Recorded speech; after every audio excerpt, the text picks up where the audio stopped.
Okay, let's continue with question number 7, which is of 7 marks, so a lot of marks.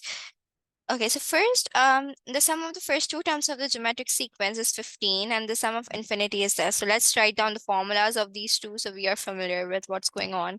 Okay, so we have the sum, right? The sum of a geometric progression is a into 1 minus r to the power of n over 1 minus r, right? And for sum of infinity is a over 1 minus r. So we can say that this 15 is equal to a 1 minus r to the power of 2, right? Because it's like the sum of the first two terms over 1 minus r, right? And then we can say that 125 over 7 is a over 1 minus r. Now, if you notice that we have something similar here, and that can help us equate these two equations, so we can find out r, right? We can find out r if we equate these two equations. Now, let's take this to the other side and get it divided. So if I do 15 over 1 minus r, r to the power of 2 is equal to a over 1 minus r, right? Similarly, here this would be a over 1 minus r is equal to 125 over 7. Now we know that these two are equal, right? Exactly the same. So I can equate these two.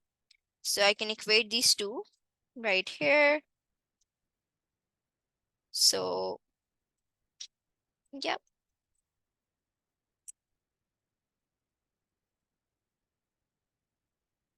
Yeah, that I have equated these two. Okay, now we can cross multiply and we can find the value of r. So 15 times 7 is 105. And this would be 125 minus 125 r squared. Okay, 125 can go there, and then 125 minus 105, which is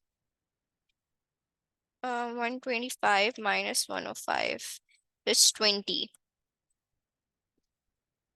Right. So 20 divided by 125 is 4 over 25. Great.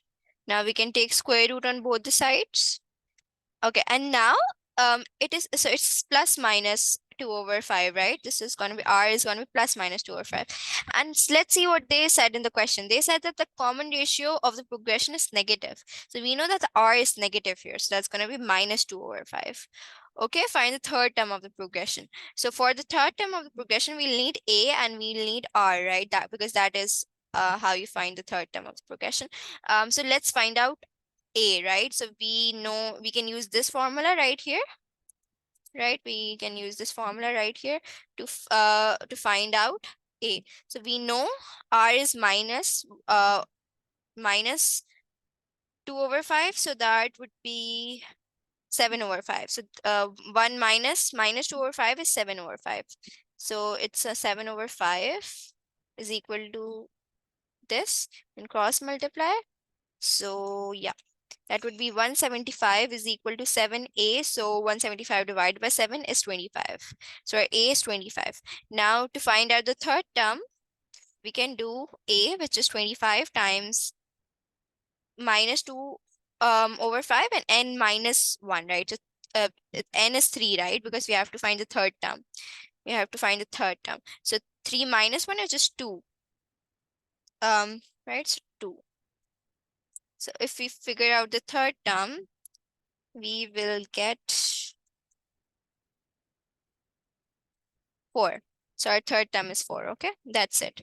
And that's our answer to question number 7. Right, let's move towards question number 8. The diagram shows the curves with the equation this and this. Okay, meeting at the point A and B by using substitution, find and by calculation, find the values of A and B. So if we equate these two equations, we will get A and B. But it would be very complicated if we don't substitute these, right?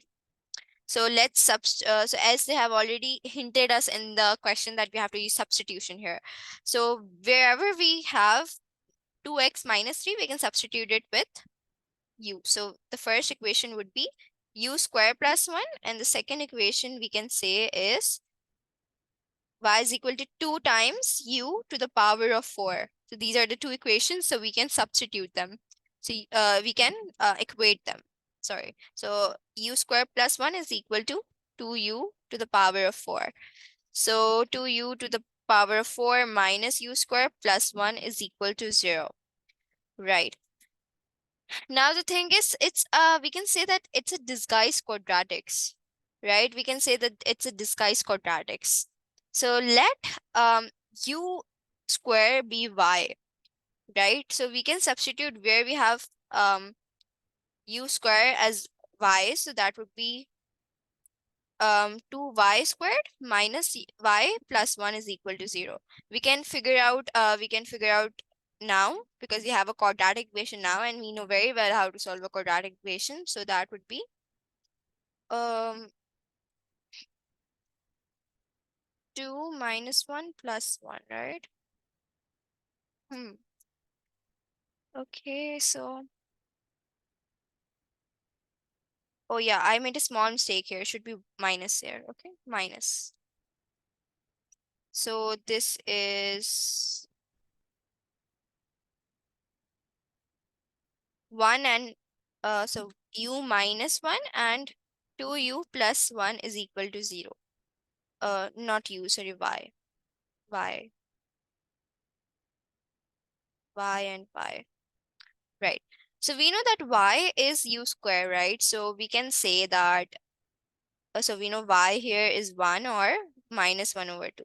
So we know that u square can be either 1 or u square can be either minus half. Okay, so this doesn't work. This is invalid because we cannot take the square root of a negative number. So our u is plus minus 1 here, right? If we take the square root. Right. And now what was our initial substitution? That was u is equal to 2x minus 3, right? So if we substituted this, so we have two situations. Plus 1 is equal to 2x minus 3, or we could say minus 1 equals 2x minus 3. In each case, so x would be here 1 plus 3, which is 4 divided by 2. So x is 2, or x is minus 1 plus 3 divided by 2. So x is 1. So x is 1 or x is 2. But they're telling us to find the coordinates, right? So this is the x coordinate only. That's very messy, so I'm just gonna continue it here. So y. Now, to find the y coordinate, we can use any one of these equations. So let's use this equation, right? So if we substitute 1 instead of this, so 1 minus 2 minus 3 squared plus 1, which would give us 2. So when our x is 1, our y would be 2. So the first coordinate is 1 comma 2. And the second coordinate would be, so if we replace 2 in place of x, so that would be 4 minus 3 whole squared plus 1. So that is 2. So when our x is 2, our y would also be 2. So these are the two coordinates we have. Find the exact area of the shaded region. Okay, so we know that the x coordinate here is 1 and the x coordinate here is 2, right? Because we had these two coordinates. Now what we can do here is first we can find, we can integrate this curve which is above here, and then we'll get the whole area, right? And then we can integrate the curve which is this below this curve, and then we will find this area, and then we can subtract these two areas in order to find the shaded region. So the curve which is above, right? So that is this. So we have to integrate this first within the limits 1 and 2. So yeah. So that's our first curve. So let's integrate this.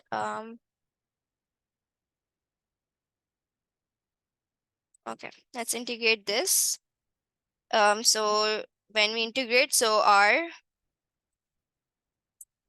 okay, so we add 1 to the power, right? So when we add 1 to the power, so and limits are 2 and 1. So when we add 1 to the power, so this will become 2x minus 3 to the power of 3, and then divided by the new power, and and in the denominator we also divide by the differential of what's inside the bracket. So that's going to be 2, and then plus x, right? And then 2 2 and 1. So that's our that's within the limits, right? So let's okay, now we have to subtract this, right? We have to subtract this by integrating the second equation, which is this one, right? So I'll just paste that over there.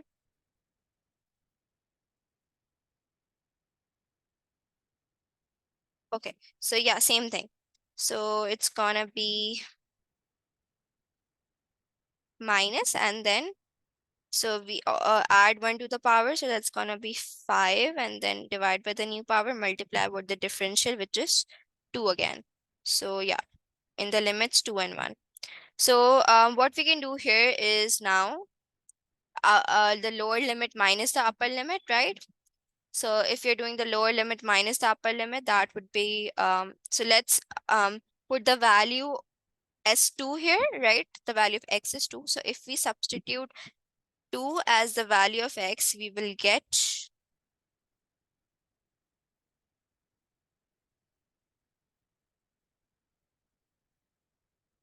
we'll get 13 over 6. So 13 over 6 minus, and then let's substitute the value of 1 instead of x. So that would be 2 minus 3 to the power of 3 divided by 6 plus 1. So that is 5 over 6. Okay.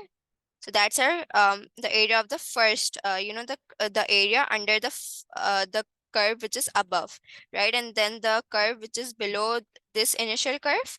So that would we can find that similarly. So replace the value of x is 2. So that would be 2 into 2 times 2, which is 4, minus 3 to the power of 5 divided by 10.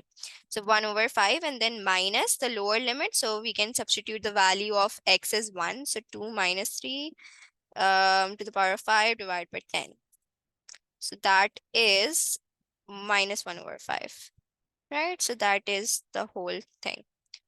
Put this whole thing in your calculator, or maybe let's do it step by step. So that is gonna be 4 over 3 minus, so 1 over 5 minus 1 over 5, so that's gonna be 2 over 5. So 4 over 3 minus 2 over 5, which is 14 over 15. Yeah, that is correct. So that is our answer. Okay, that's a final answer. Let's move on to question number 9. So question number 9 says that we have to express this in this form. So it means we have to complete the square basically, right? So for completing the square, first take common, right? Because there should be no coefficient with x square. So we can take common, where that would be 3x plus 13. 13 would be outside the bracket. And then inside the bracket, okay, so what is half of 3? That is 1.5. So plus 1.5 squared minus 1.5 squared plus 13. Okay. So, and this would become, this whole thing would become, so if we factorize it, so this is basically the second identity. And if this is the expanded form of the second identity. So if we factorize this would become x minus 1.5 whole square, and then minus 1.5 squared is 9 over 4 plus 13, right? So this 4 will get multiplied by this bracket and 9 over 4 too. So that would be minus 9 plus 13. So minus 9 plus 13 is 4. So as you can see that here, but here they're they have given us in a different form, right? So what we can do here is to make this in that form. Can I say that this 4 is 2 square, like I can say, right? I can rewrite this as 2 square. Now I can combine these two because they have the same power. So I can say that 2 times x minus 1.5 and then the whole squared plus 4. So that would be 2x, 1.5 times 2 is minus 3 squared plus 4, whole squared plus 4. So that is our answer, okay, for part A. For part B, the function f is defined by this, with an x is greater than p and less than q, where p and q are constants. The functions g is defined by this, where x is less than 8. Given that it is possible to form the composite function f, gf, find the least possible value of p and the greatest possible value of q. Right. So, okay, so here you have to realize that in order to make this valid, the range of f should be inside the domain of G. I hope that makes sense, right? Because whatever is the range of x, that would be the input to G. So that is the domain of G. So let's see. So what would be the range of f in this case? So, okay, so the range of f, so whatever our f would be, so let's write f as this, okay? Let's write, because we know this can be rewritten as this, right? So let's write f as this.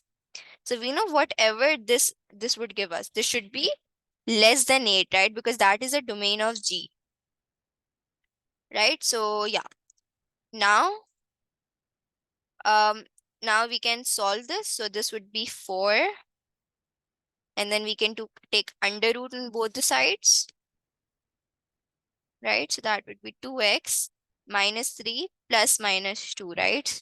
So either it's greater than minus 2, or either it's less than plus 2. So that is our that is how we proceed, and then after this we can solve this further to find the range of x, right? So that would be minus 2 plus 3 over 2, right? This is so x is greater than this, and then x is less than 2 plus 3 over 2. So that is 5 over 2, 5 over 2, and then this would be 1 over 2. So x is greater than 1 over 2 and less than 5 over 2. So the least possible value of p would be 1 over 2, and the greatest possible value of q would be 5 over 2. I hope that makes sense. Let's move on. So find the value of our g of f of x. So g of x is this,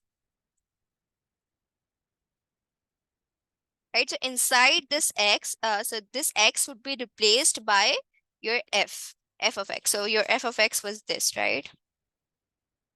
So we can replace this x by 2x minus 3 square whole squared, and then plus 4, right? Plus 1. So that is our so let's simplify this. So I think you'll have to expand this. So 4x squared minus 12x plus 9 plus 4, right? Plus 1.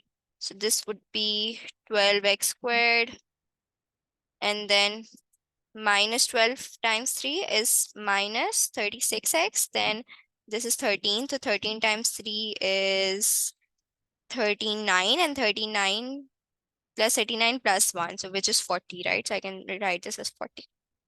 That is our answer. Okay, the function fx this, where x is less than 0, find the expression for inverse. So to find the inverse, we first have to replace this h of x by y. So, and then we have to make x the subject. So to make x, okay, so first of all, let's write this as the factorized form, which is this form, right? Which we calculate, which we found out above, right? So that is plus 4. Plus 4, and this is our another way of writing the same thing, right? And this is easier because this will help us make x the subject, right? So y minus 4, and then we can take under root on both the sides, under root, under root.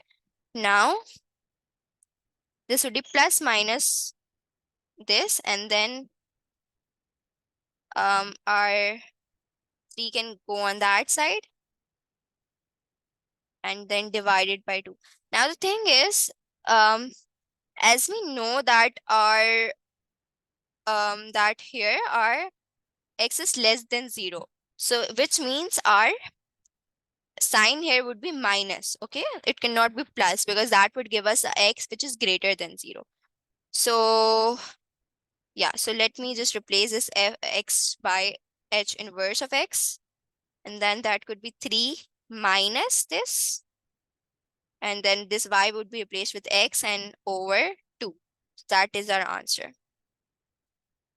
Okay, let's move to the 10th question. A curve has this stationary point and such that, okay, so the double differential, so d square y over dx squared is this. So this is the double differential. So if we integrate this, we will get this, okay? Let's integrate this. Okay, let's integrate this. We would get 6x squared over 2. So 3x squared. That's just after integrating. So that is basically a dy by dx. And we would have a plus c here too. Don't forget the plus c, okay? And to find the c, what we're going to do, so we are going to, we have been given with the stationary point. So we know that when, okay, so when our dy over dx is 0, we know that our x is 2, right? Because that's our stationary point. So we can find out the c, which is going to be, okay, so that is 4 times 3, that's 12, so minus 12. So c is minus 12. And then if we have to write dy over dx, we can write that as 3x squared minus 12. Find the equation of the curve. Okay, now we have to integrate this dy over dx. So to integrate this dy over dx, we'll have 3x cubed over 3 minus 12x, right? And then this cancels out. So x cubed minus 12x, and then again plus c. Now we don't know the c here too, right? But this is the equation of the curve. Y is equal to this. Now we know one point of the curve, right? Which is minus 10 and 0, minus 10 and 2. So we can replace this y as minus 10 and this x is 2. So 2 cubed minus 12, 2 plus c.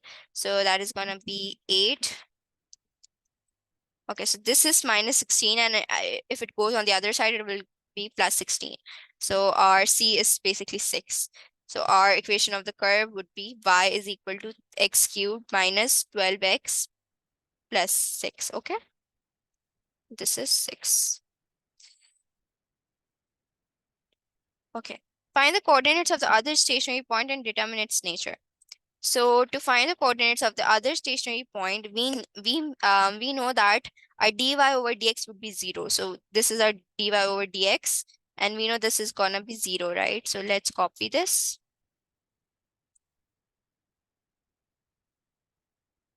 Right, so this is gonna be 0. So if this is 0,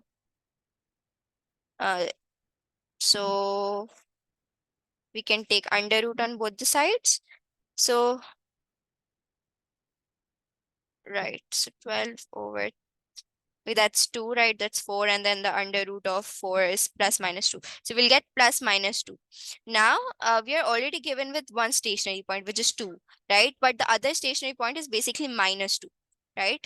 So our x of the other stationary point is minus 2. And so to figure out y, we can have this equation of the curve. So so instead of x, we can write minus 2 here, and then minus 12, and then minus 2 plus 6, right? So let's figure out this y, which is gonna be, so it's 22. Okay, so minus 2 comma 22 is our answer for the coordinates. Okay, now to calculate the nature of the stationary point, which is this is the stationary point. Okay, so we know that our d square y and d square y over dx square can help us to determine the nature, right? And we have this as 6x. And our x is minus 2, right? So that would be minus 12. And minus 12 is less than 0. So if your d square y over d x squared is less than 0, which means your stationary point is a maximum point. So hence, your stationary point is a maximum point, okay? Okay, find the equation that changes of the curve at where the curve crosses the y-axis. So we have the curve. Okay, where is the curve? Okay, so if so we have the yeah. Okay, so we have the equation of the curve, right? So, and we know when it crosses the y-axis, our x is gonna be 0, right? When the curve crosses the x-axis, y is 0, and when it crosses the y-axis, your x is 0. Your x is 0, right? So 0 cube minus this and plus 6, so your y is 6, right? So these are your coordinates, right? These are your coordinates of the curve, and okay. So now you have to find the m of the gradient of this point, right? So we can do that by dy over dx. So dy over dx, we know that is 3x squared minus 12. So now we can substitute um x as 0. So that would be minus 12. So our dy over dx is minus 12, which means our gradient is minus 12 at this point.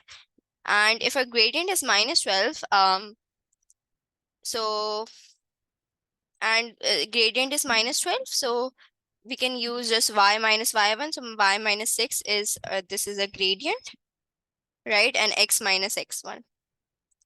So that would be y minus 6 is equal to minus 12x. So y is equal to minus 12x plus 6. That is our answer.